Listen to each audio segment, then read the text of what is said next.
자, 합니다. 2번 집중해요. 봐. 스트레스 반응은 스트레스. 예. 자, 성체 동물, 얼음 동물이에요. 얼음 동물. 얼음 동물에게 있어서 스트레스 반응은 인간으로 쳐도 마찬가지야. 인간으로 기억하면 더 좋아. 인간이 어른들이 스트레스를 많이 받잖아. 그 스트레스 반응은 이거 뭐라고 외웠어? 심오하게 영향을 받아. A야. 영향을 주다. 수동태 영향을 받아. 프리네이트.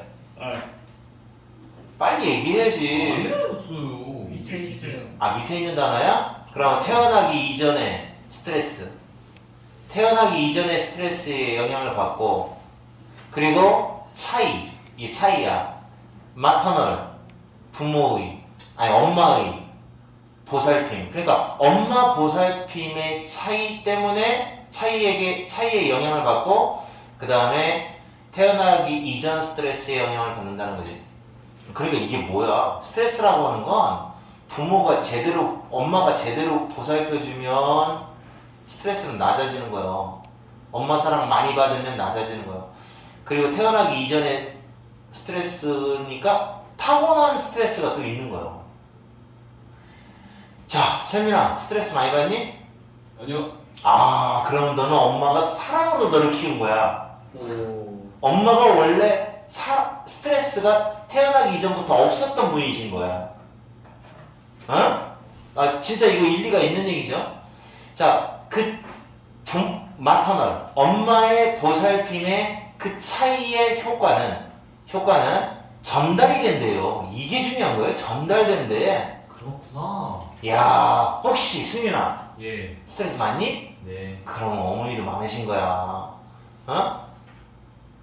나는 스트레스 많은 걸 보니까 우리 엄마가 스트레스 엄청 많이 받으셨나 보다. 그렇구나. 내가 사람을 못 받았나 봐, 내가. 세대에 걸쳐 전달이 된대요. 세대에 걸쳐서 전달이 된다는 거야. offspring, 요 단어가 재밌는 단어예요. 새끼. 새끼라고 번역하는 것도 좋은데,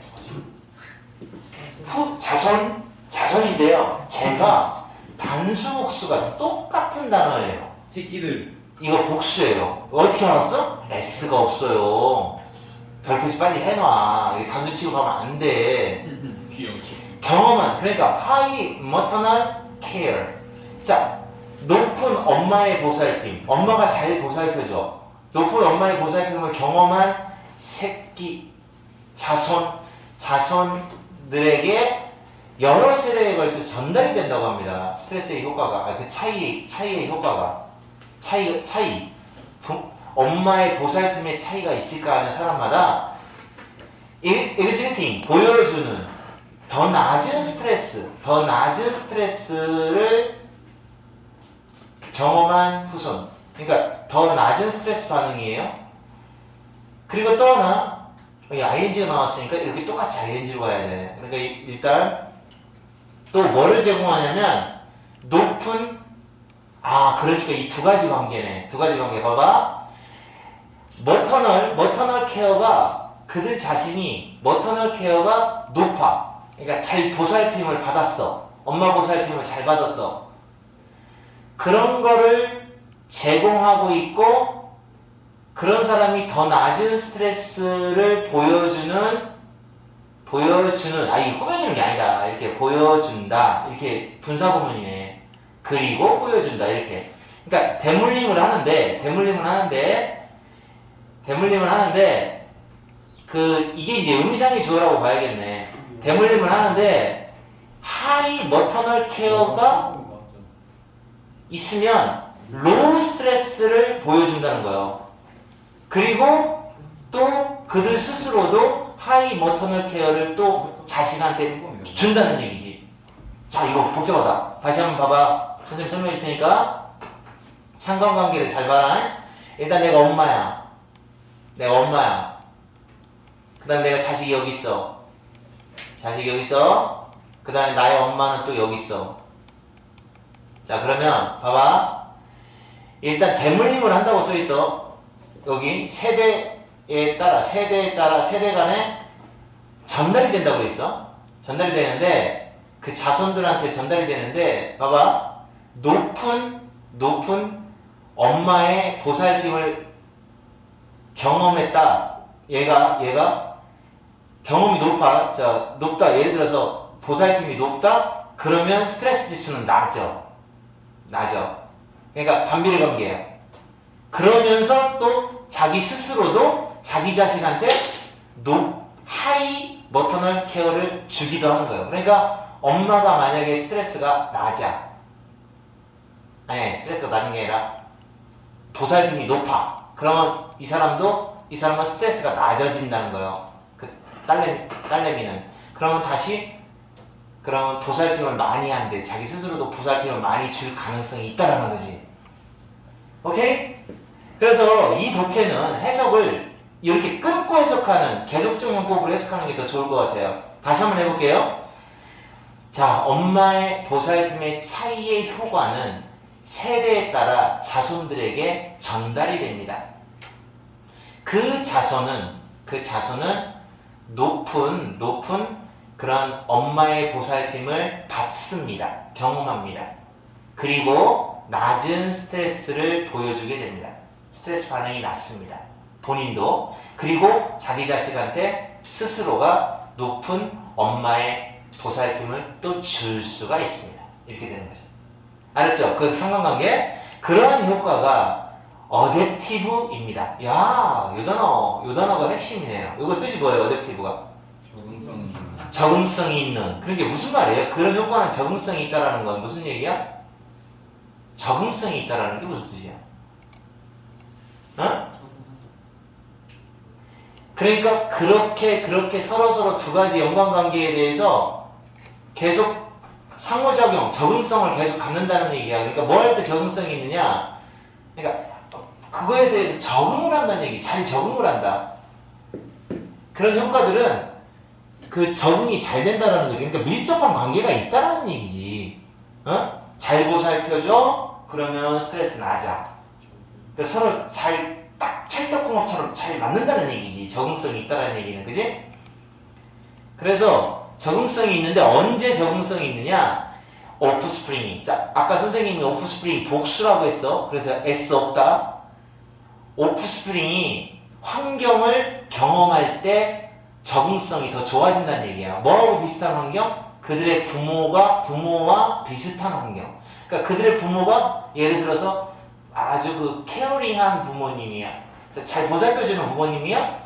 그런 환경 속에서 자라면 부모님도 자체도 굉장히 케어링한 사람이 되는 거고, 그런 부모님이 또 그런 환경을 조성해 주니까 자손들도 똑같이 그런 환경을 경험하게 돼서 역시 자기 직접 자손한테도 또다시 역시 잘 보살펴주고 이렇게 계속 이어지는 거지. 자, 엄마가 낮은, 그러니까 이번에 거꾸로야. 거꾸로 좀 안 보살펴주는 엄마 있지. 안 보살펴주는 엄마. 그래서 낮은 엄마의 모성의 그 보호 본능을 제공하는, 이렇게 되죠. 제공하는 엄마들은, 얘가 주어야? 여기 동사? S 없어? 그러면 어떤 경향이 있느냐? 스트레스 반응이 높아요. 짜증을 막 내, 엄마들이. 마치 뭐뭐처럼 그들의 후손도 그러는 것처럼. 그러니까 이렇게 하듯이 또 후손들도 그렇게 한다는 얘기예요. 여기 똑같은 내용에 그것을 하는 경향이 있다라는 거지. 뭐 할 때? 그들이 어른이 됐을 때 자손들도 똑같이 그렇게 한다는 얘기죠. 그러나 이번에 거꾸로 얘기 나옵니다. 오프스프링이, 그러니까 여기까지가 이제 이렇게 되면 이제 여러분들 막 한번 생각을 하게 될 거예요. 아, 우리 엄마는 보살핌을 많이 받으신 분이구나, 아니면 적게 받으신 분이구나, 뭐 이렇게 생각이 좀 들 거예요. 이 내용대로라면. 우리 선생님은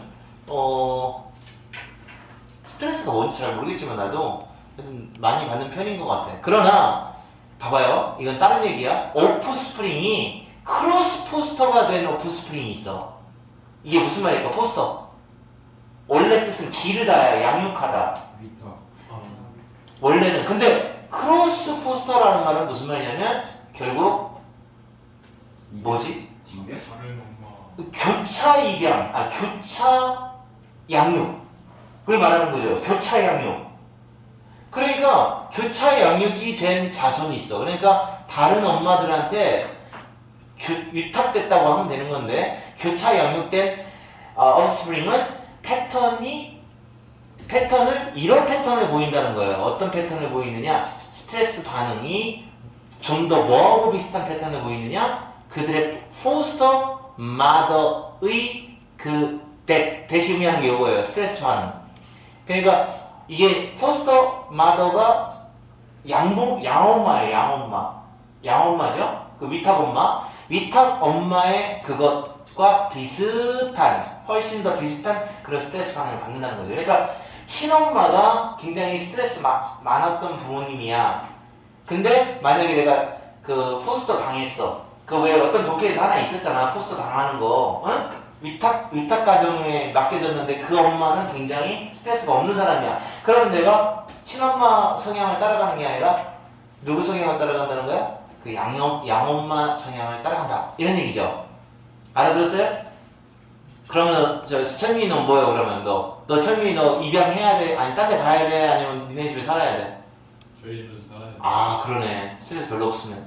그런 결과가 위에 나와 있는 이러더라 결과가 뭐를 보여주느냐? 이제 보여주는 게 뭐냐면 결국 스트레스 리스폰서비티라고 하는 거, 스트레스 반응이라고 하는 것과 이 엄마의 보살핌은 early 초기 경험의 영향을 받아요. 초기 경험의 영향을 받아. 그뿐만 아니라 유전적인 요소도 있다는 거죠. 유전적인 요소. 그러니까 앞에 나와 있는 이 말이 이해가 되는 거예요. 앞에 어떤 말이 나왔냐면 여기서 그랬잖아요. 여기서 뭐라고 했냐면 자, 맨 앞쪽에서 이런 얘기를 했어요. 이거 왜 자꾸 걸려. 이런 얘기를 했어요. 뭐라고 했냐면 여기서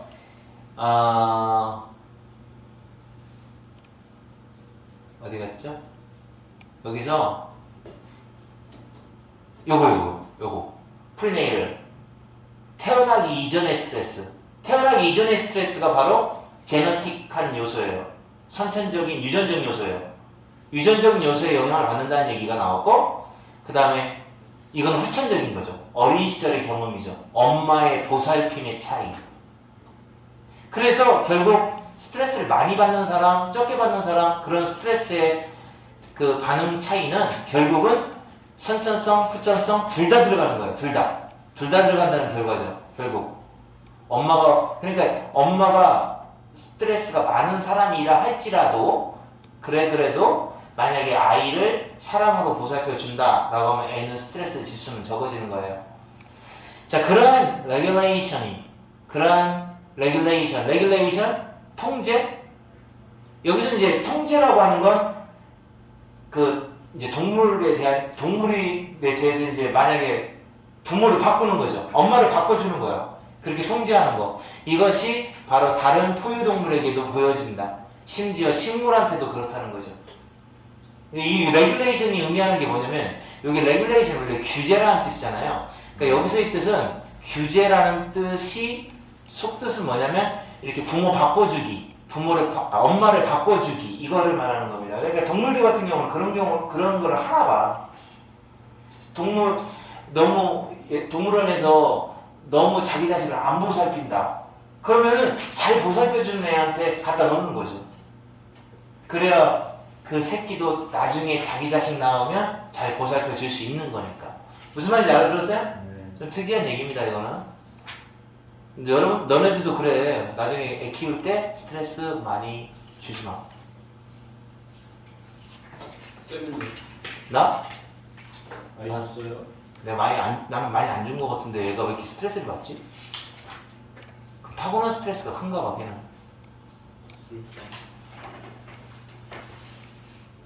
자, 그 다음에 네 번째. 자, 몇몇 학자들은 추천한다. 뭐를 추천해? 여기 대시 생략돼 있고 여기 슈드가 생략돼 있는 거네. 그지? 추천하다. 충주, 명제, 요소추, 슈동. 여기 슈드가 생략돼 있네. 그래서 몇몇 학자들은 뭐를 추천해? 뭐를 권해? 뭐 해야 한다고 권하는 거야? 질문에 문제, 질문? 그래. 대답하기가 쉬운 문제에 집중해야 돼! 라고 권하는 학자가 일부 있대요. 쉬운 것 쪽으로. 그런 이러한 크라이티어리온 이게 단수고 복수가 되려면 A로 바뀌어야 돼. 기준. 이러한 기준은 로직 없는 건 아니야. 그러니까 무슨 말이야? 논리가 없는 건 아니래. 이중부정을 쓴 이유가 그래 논리성은 있어. 이렇게 논리 인정. 논리적이다. 그럴 수 있어. 근본적으로 모르는 알 수 없는 것에 대한 연구는 퓨틸이니까. 뭐야? 아 이것도 안 나와서? 무익한. 퓨틸. 무익하니까. 그러니까 모르는 걸 갖다 공부한다. 그럼 아무짝에 쓸모없으니까 이 학자들이 주장하고 권하고 있는 이 내용 아는 거 대답하기 쉬운 그런 문제에 집중할 것이라고 하는 거에 대해서 일리가 있다고 얘기하는 거야. 일리가 있어. 왜냐? 모르는 걸 연구하고 있으면 무익하니까. 그리고 피해야 되니까. 근데 이 사람이 하고 싶은 말은 이게 아니야. 그러니까 쉬운 것만 하라는 얘기가 아니라 이 사람 하고 싶은 얘기는 진짜는 이거지. 이 사람이 하고 싶은 얘기가 however 반전이 들어가는 거야. 이 반전이 이렇게 길어. 자 어쨌든 however 이쪽 부분 여기서부터 이제 반전이 들어가는 거야. 이 사람이 하고자 하는 얘기는 진짜 하고자 하는 얘기는 여기 나와. 그러면 일부의 학자들이 그렇게 주장을 해서 쉬운 거 해라. 모르는 거 하고 그러면 무익하니까 피해야 된다. 하지만 진짜는 이거예요. 뭐냐? 더 큰 위험은 그러니까 더 큰 위험 이렇게 쉬운 것만 했을 때의 위험은 바로 여기에 있대요. lie in 어디에 있다. 어디에 있다? 바로 pointlessly 이게 무슨 말이야? 오늘 외운 건데? 뭐지? 무의미하게 포인트가 없이 요점이 없다. 무의미하게 뭐 하는 데 위험이 있다는 거예요. 있다. 뭐 하는 데 있다? 바로 이거죠. 라이트 아래에서 보는 것. 라이트, 불빛 안에서 보는 것. 불빛이 상징하는 게 뭘까요? 빛과 어두움 할 때 빛은 뭘 의미하는 걸까요? 아는 걸까? 모르는 걸까? 그렇지, 아는 거. 아는 거에서 찾는다. 뭐 할 때 아는 거에서 찾아? 그 찾고 있는 그 물건 입장에서 seek 당하는 거니까 이게 seek라는 단어의 과거형이에요. 아니 과거 분사형이에요. 수동태입니다. 수동형이에요. 수동형. 그래서 그 찾고 있는 찾음을 당하는 물건이 어두운 곳에 있을 때 환한 곳에서 찾고 있다. 그게 위험하다는 거죠. 그러나 노력으로 찾아질 수는 있어. 그럴 때, 자 다시 한번 찾고 있는 물건이 어둠 속에 있어. 어둠 속에 있어. 그러나 노력을 하면 찾을 수도 있을지 몰라. 추측. 찾을 수 있을지도 모를 그럴 때 그냥 환한 곳만 찾고 있다.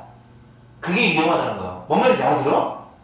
그러니까 너네가 예를 들어서 분명히 어떤 연필 같은 거 찾는데 어두운 데 있는 거 뻔히 알아. 근데 환한 쪽만 쳐다보고 있는 거야. 그러면 위험은 안 되죠. 노력을 하면 노력해서 안 되는 거다 그러면 찾으면 안 돼요. 근데 노력을 하면 찾을 수도 있는 그럴 때 그냥 환한 곳만 불빛 비치는 곳만 쳐다본다? 그러면 그게 위험하다는 거죠. 그러니까 이 사람이 주장하는 게 뭐냐면 약간 비유적으로 설명을 했는데 결국 그런 얘기야. 공부할 때도 너네 공부할 때 맨날 쉬운 것만 공부하고 있으면 안 된다는 거죠. 어려운 거를 공부하는데 물론 어려운 것도 노력을 해도 안 되는 거는 건들지 말아야죠. 근데 노력을 하면 분명히 be found 발견될 수 있어. 그런데 안 찾는다? 그냥 쉬운 것 쪽만 계속 문제를 풀어보고 공부한다? 그러면 안 된다라는 얘기죠. 이게 사회과학의 대부분이 더 큰 부분이 얘가 주어예요. 이거 조심하셔야 돼요. 얘가 주어입니다. 부분은 파트는 여기 부분 오부 이렇게 하면 안 돼요. 그래서 해부예요. 요거. 자 그래서 대부분은 사회과학의 대부분은 어떻다? 이미 그들의 포커스를 디버트 해놨다. 오늘 외웠어. 디버트. 바꿨다. 그들의 관심을 어디로 바꿨어? 자, 바꾼 데가 어디냐면 from 어디로부터 to 어디로 이렇게 되는 거죠. 그러니까 중요한 것으로부터 쉽게 관찰되는 것 쪽으로 바꿨다. 큰일 났네. 사회과학은 어떻게? 중요한 것 쪽으로 중요한 것 쪽에서 중요하다라는 것 쪽으로 집중을 해야 되는데 그 포커스를 갖다가 쉽게 관찰되는 현상 쪽으로 바꾸고 있다는 거죠. 이게 오늘날의 실태라는 거지. 이 사람이 비판하고 있는 내용이 여기 있네. 뭐라고 비판하고 있는 거야? 지금 현재 사회과학의 문제점이잖아. 사실은 사회과학의 대부분이 중요한 쪽에 집중을 해야 되는데 중요한 쪽에 그 집중을 갖다가 바꿨어. 어디에서 어디로 전환했냐면 중요한 쪽에서 그냥 쉽게 관찰되는 쪽으로 바꿨다는 거지. 그럼 이 사람은 아니지. 이 사람이 주장하는 건 쉽게 관찰되는 거 그것 쪽에 집중하지 말고 안 보이는 어두운 사회적인 면들을 전부 다 이제 찾아보고 해결하려고 노력하고 그래야 된다고 얘기하는 거죠. 그러므로 쉬운 쪽으로만 그렇게 쉬운 쪽으로 관심이 바뀌어서 그러므로 결국 트리비어 쪽으로 흘러가 버려요. 드리프트라는 표현을 쓴 이유가 드리프트가 표류한다는 뜻이거든. 흘러간다. 트리비어 밑에 써 있을 거야. 사소한 일. 사소한 일로 흘러가고 있어. 그러니까 이 사람의 지금 진짜 하고자 하는 원관념, 하고자 하는 말은 이거예요. 여기가 중요한 거예요. 지금 이 사람은 비판하고 있는 거예요. 지금 현재 오늘날 사회과학은 어떻게 돼가고 있다? 아 무슨 진짜 사회적인 그 문제가 되는 것들을 갖다가 중요한 쪽으로 그렇게 집중을 해야 되는데 그냥 흔히 보이는 쪽에 사소한 것들만 쉬운 것들만 집중하다 보니까 하다못해 트리비어 아주 사소한 별거 아닌 것 쪽으로 사람들이 그 학생들이 수업 시간에 코 판다 뭐 이런 사소한 문제점 이런 것 쪽으로 흘러가고 있어. 큰일이야 이렇게 얘기하는 거지. 이 사람 얘기는. 알아서? 그 다음 봐봐. 아인슈타인의 상대성 이론. 요건 이제 이 사람 사회과학 얘기 나오다가 왜 아인슈타인 자연과학적으로 자연과학적 예도 드나봐요. 자 어쨌든 아인슈타인 상대성 이론 아시죠? 여기 있죠? General Theory of Relativity. 상대성 이론은 테스트하기가 어렵다고 반영이 되었다. 그래서 그러면 그것을 스스로가 고안하는 거, 연구하는 거겠죠? 그것을 고안하는 걸 억제해야 할까? 그 아인슈타인이 상대성 이론 만들 때 이거는 증명이 안 돼! 라고 생각했었나 봐요. 그러면 증명이 안 된다. 굉장히 어려운 문제다. 그러면 아인슈타인 입장에서 그러면 그 상대성 이론을 만들지 말았어야 했냐? 그러니까 이 사람 자연과학 얘기하는 게 아니에요. 자연과학에서도 그런 식의 예를 드는 거야. 과학적인 프로그램의 구조는 왜곡이 된대요. 왜곡된대. 언제 왜곡되느냐? 리서처, 연구원들이 샤이프롬 때. 샤이프롬, 오늘 외운 거? 피하다. 자, 그래서 연구원들이 논리적인 그 다음번 질문을 회피할 때 그때는 과학 프로그램의 구조가 무너진다는 거예요. distorted, 왜곡이 된다는 거예요. 왜냐? 그거에 대한 앤서는 찾아내기가 어려우니까. 답을 찾아내기 어려우니까 그 다음 논리적인 문제를 자꾸 회피하게 된다. 그러면 안 된다는 거죠. 더 좋은 해결책은 바로 보너스 크레디트, 추가적인 인정을 해주는 것이다. 학자들에게, 어떤 학자들에게? 덜 관찰. 이게 모르는 거라는 뜻이에요. 이게 관찰 잘 안 되는 거를 말하거든요. 관찰될 수 없는 거. 모르는 거죠. 잘 모르는 거를 연구하는 더 힘든 일을 하는 그런 학자들한테 더 큰 공을 인정해 주는 게 바로 해결책이라고 할 수 있겠다. 라는 거죠. 그러니까 선생님이 봤을 때는 이건 사회적인 문제, 요거를 얘기하고 싶은 것 같아요. 근데 여기 자연과학에서는 다 보조관념으로 비유적으로 설명하기 위해서 쓰지 않았나 싶어. 그래서 전체적인 내용은 간단합니다. 어쨌든 쉬운 데만 초점을 맞추지 마시고 어려운 거 그런 쪽으로도 더 큰 노력을 해야 한다 라고 이야기하는 거예요. 그렇게 내용 이해 갔습니까? 네. 오늘 요거하고 저거 앞에 거하고 조금 두 개만 어려운 것 같아.